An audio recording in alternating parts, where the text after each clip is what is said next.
സ്വർണ്ണഗിൽറ്റുള്ള ഈ വള ഗൗരിക്ക് നന്നായി ചേരും. ശരിന്ന്, ഈ വള കുട്ടിക്ക് നന്നായിട്ട് ചേരൂട്ടാ. എന്നാ ഇത് മതി. ആ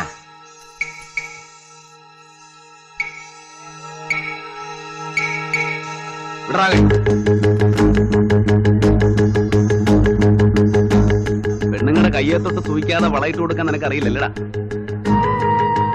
നീ എന്തിനാടി നിനക്ക് നിന്ന് കൊടുത്തത്? 4 വള സ്വന്തമായിട്ടാ നിനക്കറിയില്ലേ? ഗൗരി, ഗൗരി, ആയി. അപ്പൊ വൺ വേ ട്രാഫിക്കിന് ഞാനൊന്ന് തൊട്ടുന്ന് കയറി തനിക്കെന്തോട്ട നഷ്ടം? തൊട്ടാലാ കൈ മാങ്ങ പൊളുന്നവരെ ഞാൻ പൊളിക്കളയും. കള്ളസ് പറയും.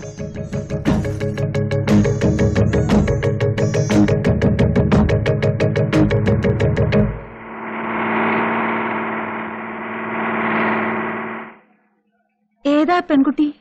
ഗൗരി. ഗൗരിയോ? നിങ്ങൾ സ്നേഹിക്കുന്ന പെണ്ണാണോ?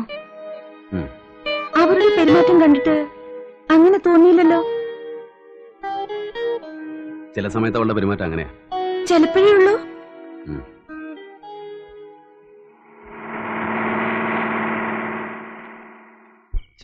അവളെവിടെ? കണ്ടില്ലല്ലോ. അവളിപ്പോ വരും സാർ. ബായി എവിടെ പോയി? പഞ്ചായത്ത് ഇറക്കുന്ന പാർട്ടിയാ. പുറത്തൊരു ഹോട്ടലിൽ വെച്ചാ. 1 മാസത്തേക്കായിരുന്നു ലൈസൻസ്. അത് 1 മാസത്തേക്കൂടെ എക്സ്റ്റെൻഡ് ചെയ്യാൻ വേണ്ടിട്ട്.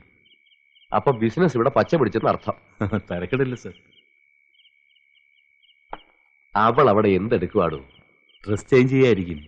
നേക്കഡ് ഡാൻസ് ചെയ്യാൻ എന്തിനാണോ ഡ്രസ് ചേഞ്ച്? അത് ശരിയാ.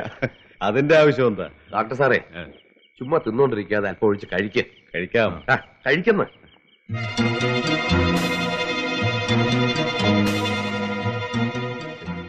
എത്ര നേരമായൊരു ഡ്രസ് ചേഞ്ച്. എന്താ ലോപം? ലോബോ, ഒന്ന് വേഗം വരാൻ പറയടാവോ. അകത്തിരിക്കുന്ന സാർമാരുടെ മുമ്പിൽ നേക്കഡ് ഡാൻസ് ആടണം. എന്നെ കൊണ്ടാവില്ല സാർ. എന്നാലും അത് തുറന്നു പറഞ്ഞൂടെ? ജെയിംസ് സാർ ചീത്ത പറയും. ചീത്ത പറഞ്ഞാൽ തിരിച്ചു പറയണം. വായിൽ നാവില്ല നിനക്ക്. എന്താണ് അത്ര താമസം? വിളിച്ചാ കേട്ടില്ലേ? തുറന്നു പറയടോ. അവര് പറഞ്ഞ പോലെ അഴിഞ്ഞാടാൻ സാധിക്കില്ലെന്ന്. തനിക്കെന്താ അതിൽ കാര്യം? നീ പടാ. നിങ്ങൾക്ക് തരുന്ന ശമ്പളത്തിന് തുണിയില്ലാതെ ആടണമെന്ന് ഭാര്യ പറഞ്ഞോ? നീ അങ്ങനെ പറഞ്ഞാലും ചെയ്യരുത്. ഇവനൊക്കെ അത്രയ്ക്ക് മൂത്തെങ്കിൽ വല്ല മുള്ളുമുറിക്കലും പോയി കയറട്ടെ. എരന്ന് തിന്നാൻ വേണ്ടി ജനിച്ച കുറെ നാറുകളുണ്ട്. അവനെയൊക്കെ താങ്ങാൻ കുറെ പരമനാറികൾ.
എന്താണ് വാക്ക്?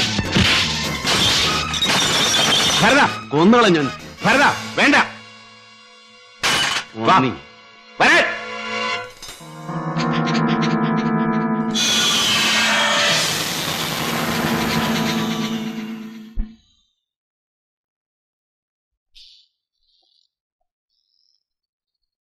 തേവിടിശി, പ്രവൃത്തി വ്യഭിചാരം, വാക്കിലും പെരുമാറ്റത്തിലും പാതിവൃത്യം. നിന്നെ ആദ്യം കണ്ട അന്ന് ഞാൻ എഴുതി വെച്ചതാ നീ പിശകാണെന്ന്. ഒരു ഓഫീസറുടെ തോൾപ്പട്ടയിലെ സ്റ്റാർ സിമ്പൽ കണ്ടാൽ എനിക്ക് പറയാനാവില്ല അയാൾ DSP ആണോ DYSP ആണോ എന്ന്. പക്ഷേ ഒരു പെണ്ണിനെ ഒറ്റ നോട്ടത്തിൽ കണ്ടാൽ ഞാൻ പറയും അവൾ പിശകാണോ അല്ലയോ എന്ന്. സഹജവാസന, അല്ലാതെ എന്തു പറയാനുള്ളൂ. ഞാൻ എന്താണോ പറഞ്ഞത്? ഇവിടെ പറഞ്ഞാണ് സാർ. റെസ്റ്റ് ഹൗസിൽ ശൃംഗരിക്കാൻ വന്നിരിക്കുന്നു കാമുകനുമായി. എത്ര കാമുകന്മാരുണ്ടടി നിനക്ക്? എത്ര കൊടുത്തടാ ഇപ്പൊ? 200. 200? സത്യം പറയടാ. 200 സാർ.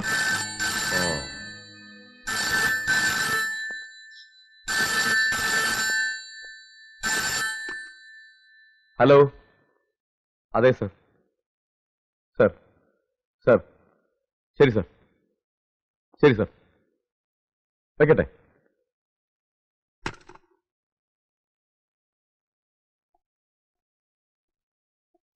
നിന്റെ അമ്മാവൻ കേശുനായരുടെ വീട്ടിൽ നിന്നാ ഫോണ്. അവിടെ എന്റെ ഏമാൻ ഡിവൈഎസ്പി ഇരിപ്പുണ്ട്. നിന്നെ സൗകര്യമായിട്ടൊന്ന് തടവാന്ന് കരുതി ഇരുന്നപ്പോഴാ ഏമാന്റെ ഒരു ഒടുക്കത്തെ വിളി. ഞാൻ അവിടെ വരെ ഒന്ന് പോയിട്ട് വരാം. സാർ പടാ.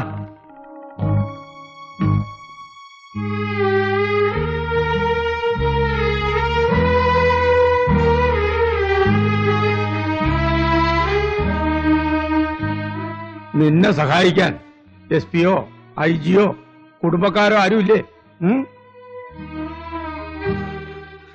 ഗൗരി എവിടെ?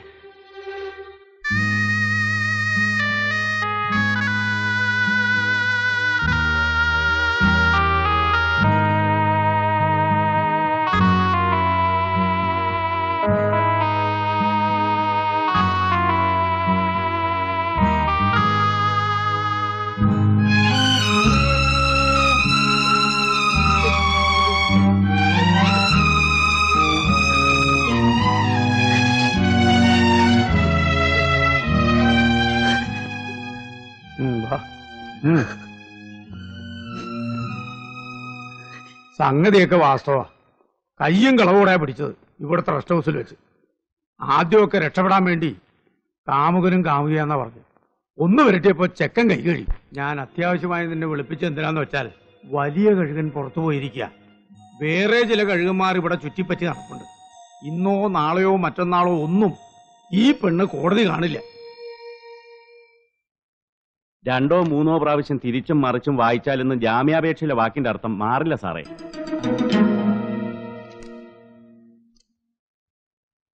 എന്താ വിളിച്ചോണ്ട് പോട്ടെ? വാ ഗൗരി.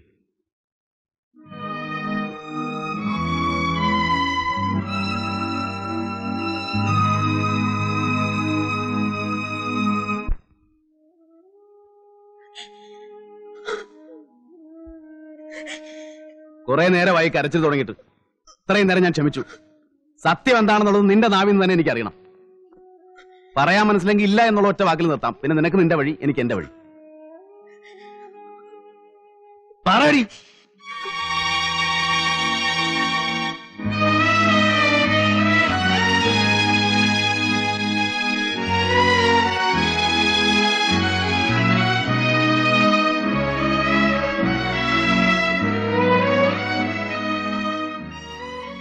കേട്ടത് മുഴുവൻ സത്യമാണ്. അച്ഛന്റെ മരണത്തെ തുടർന്ന് വേറെ ആൺതുണയില്ലാത്ത കുടുംബത്തെ ചുമക്കേണ്ട ബാധ്യത എന്റേതായി. 10ാം ക്ലാസ് പാസ്സായി എനിക്ക് ആര് ജോലി തരാൻ? 2-3 വർഷത്തെ കാത്തിരിപ്പിന് ശേഷം എന്റെ കൂട്ടുകാരി വഴി ഒരു ഫിനാൻസ് കമ്പനിയിൽ എനിക്ക് ജോലി കിട്ടി. സെക്യൂരിറ്റി ഡെപ്പോസിറ്റ് കൊടുക്കാതെ അവിടെ ആർക്കും ജോലി ലഭിക്കില്ല. പക്ഷെ എന്റെ കാര്യത്തിൽ എന്തോ ഒരു വിട്ടുവീഴ്ച ചെയ്തു. പിന്നീട് അതിന്റെ വിലയായി എനിക്ക് എന്നെ തന്നെ നൽകേണ്ടി വന്നു. അതിന്റെ മുതലാളി എന്നെ നശിപ്പിച്ചു. ആ സാഹചര്യത്തിൽ എനിക്കത് സഹിക്കേണ്ടി വന്നു. വീട്ടിലെ ദാരിദ്ര്യം, ഇല്ലായ്മയുടെ നീണ്ട പട്ടിക, പറമ്പിലെ തുച്ഛമായ വരുമാനം കൊണ്ട് എന്ത് ചെയ്യും? എത്ര നാൾ മറ്റുള്ളവരെ ആശ്രയിക്കും? 1 വർഷം കഴിഞ്ഞു നിരനിരയായി പൊട്ടിയ ഫൈനാൻസ് കമ്പനിയുടെ കൂട്ടത്തിൽ എന്റെ കമ്പനിയും പൊട്ടി. ഒരു ജോലിക്കുള്ള അന്വേഷണം വീണ്ടും തുടർന്നു. എങ്ങും കിട്ടിയില്ല. എന്റെ ശരീരത്തിന് വിലയുണ്ടെന്ന് നേരത്തെ മനസ്സിലാക്കിയ ഞാൻ അത് വീണ്ടും വിറ്റു. ഇന്ന് വരെ അമ്മ പറഞ്ഞത് നേരാണ്. ഭരതേട്ടാന്ന് ഞാൻ തികച്ചും വിളിച്ചിട്ടില്ല. ഒരു കാലത്ത് ഭരതേട്ടൻ എന്നെ സ്നേഹിക്കാൻ ഞാൻ കൊതിച്ചിട്ടുണ്ട്. പിന്നീട് അതിലേറെ വെറുക്കാനും കൊതിച്ചു.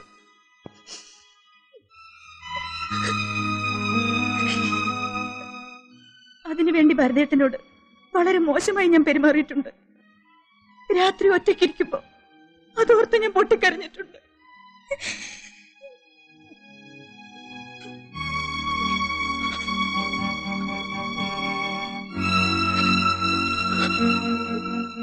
നീ പറഞ്ഞത് മുഴുവൻ അതേ ആത്മാർത്ഥതയിൽ തന്നെ ഞാൻ എടുക്കുന്നു. എനിക്ക് നിന്നെ എന്റെ പഴയ ഗൗരിയായിട്ട് തന്നെ കാണാൻ കഴിയും. ഏതൊരു സാഹചര്യത്തിലും നീ പഴയ ഓർമ്മകളിലേക്ക് തിരിച്ചു പോകരുത്. അതൊരു ദുസ്വപ്നമായിട്ട് തന്നെ അവശേഷിക്കട്ടെ. നിന്റെ വീട്ടുകാരോട് ഞാൻ പറയുന്നുണ്ട്, ഇതേക്കുറിച്ച് നിന്നോട് ഒരു അക്ഷരം പോലും സംസാരിച്ചു പോരുന്നു. നാട്ടുകാരെന്ത് വേണേലും പറഞ്ഞോട്ടെ. ആര് ചോദിച്ചാലും നീ ധൈര്യമായിട്ട് പറഞ്ഞു, നീ ഭരതന്റെ പെണ്ണാണ്. ഇല്ല ഇല്ല, അത് പറയാൻ എനിക്കാവില്ല. ഭരതേട്ടനെ ഞാൻ വഞ്ചിച്ചു. ഇനി ഒരിക്കലും ഭരതേട്ടനെ സ്നേഹിക്കാൻ എനിക്ക് കഴിയില്ല. ഗൗരി, കാലത്തിനെല്ലാം മായ്ക്കുവാനുള്ള ശക്തിയുണ്ട്. കഴിഞ്ഞതൊക്കെ താനേ നീ മറന്നോളൂ. എല്ലാം തുറന്നു പറഞ്ഞിട്ടും എന്റെ ഉള്ളിൽ നിന്നെക്കുറിച്ച് അറപ്പോ വെറുപ്പോ തോന്നിയിട്ടില്ല. ആ ആത്മാർത്ഥത നീ അംഗീകരിക്കണം. ഞാൻ പറയുന്ന അനുസരിക്കണം. മറുത്തൊന്നും പറയരുത്. നീ എന്നെ സ്നേഹിക്കുന്നത് സത്യമാണെങ്കിൽ. സ്നേഹിക്കുന്ന ഒരു പുരുഷൻ നിന്നെ നിയന്ത്രിക്കാനില്ലെങ്കിൽ പഴയ ഓർമ്മകളിലേക്ക് പിന്നെയും നീ തിരിച്ചു പോകും. അതിന് ഞാൻ നിന്നെ അനുവദിക്കില്ല, ഇനി ഒരിക്കലും.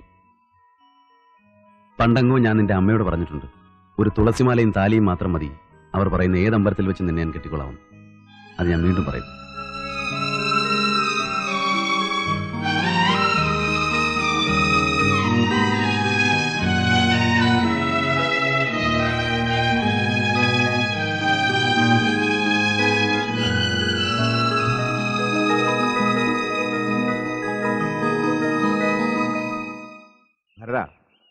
ഭരതനിൽ ഞാൻ ആദ്യം കണ്ടത് ഒരു ചട്ടമ്പിയെയാണ്, പിന്നെ ഒരു തന്റേടിയെ കണ്ടു, ഇപ്പോ ഒരു മനുഷ്യനെ.